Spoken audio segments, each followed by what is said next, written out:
Olá, meus irmãos. Tudo bem?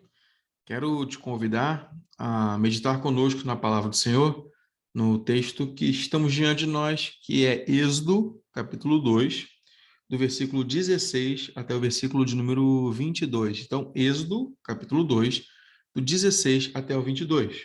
O texto fala assim: O sacerdote de Midian tinha 7 filhas, as quais vieram tirar água, e encheram os tanques para dar a beber ao rebanho do seu pai. Então vieram os pastores e as expulsaram dali. Moisés, porém, levantou-se e as defendeu, e deu de beber ao rebanho delas. Quando elas voltaram a Reuel, seu pai, este lhes perguntou: Como é que hoje voltaste tão cedo?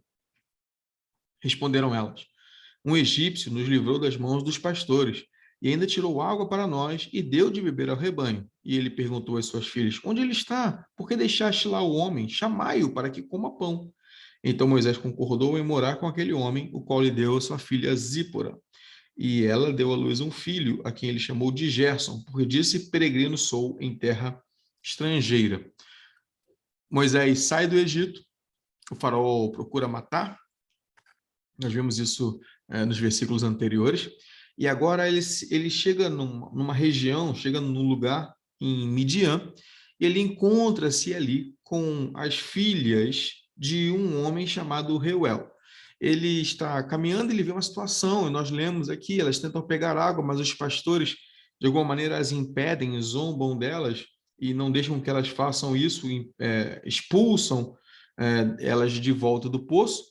Provavelmente os pastores querem manter aquela água, a gente não sabe se é muita, se é pouca, enfim, para os seus próprios rebanhos, e não querem que ela leve para o rebanho do seu pai. E como são mulheres, são mais fracas, elas acabam aqui de uma maneira indefesas contra esses homens. Moisés as defende, toma as dores delas, toma o lugar delas, as defende e faz com que elas levem água para casa. Então Moisés mesmo vai ser convidado a estar ali, morar com aquele homem, vai se casar com uma das filhas de Reuel, chamada Zípora, e terá um filho que ele dá o nome de Gerson.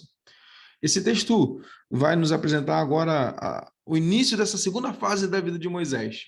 Ele teve o seu período vivendo no Egito e agora ele começa um período que ele vai viver em Midian, até que ele seja chamado pelo Senhor para voltar para o Egito e libertar ali o povo. Mas o fato é que nós vemos aqui o caráter de Moisés. Moisés está ali e ele está vendo uma atitude de injustiça. E ao ver a injustiça, isso lhe comove o coração. E ao mexer no seu coração, ele não se mantém apenas sabedor daquilo, mas comovido pela injustiça, ele age contra a injustiça.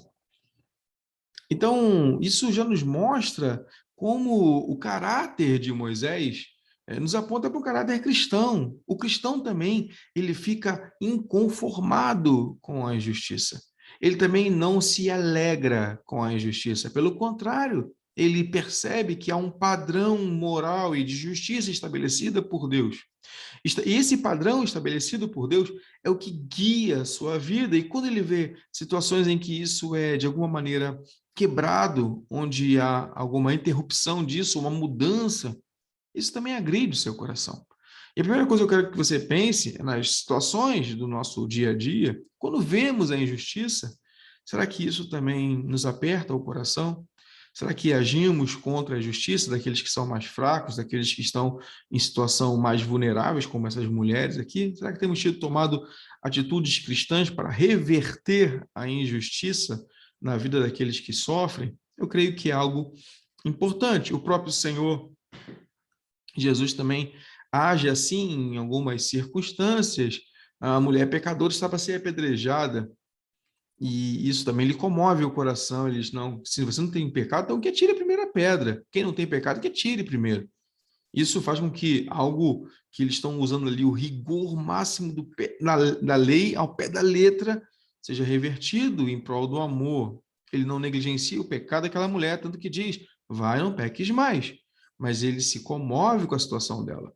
Moisés aqui, numa outra situação diferente até, se comove com essas mulheres que estão sendo aqui oprimidas pelos pastores.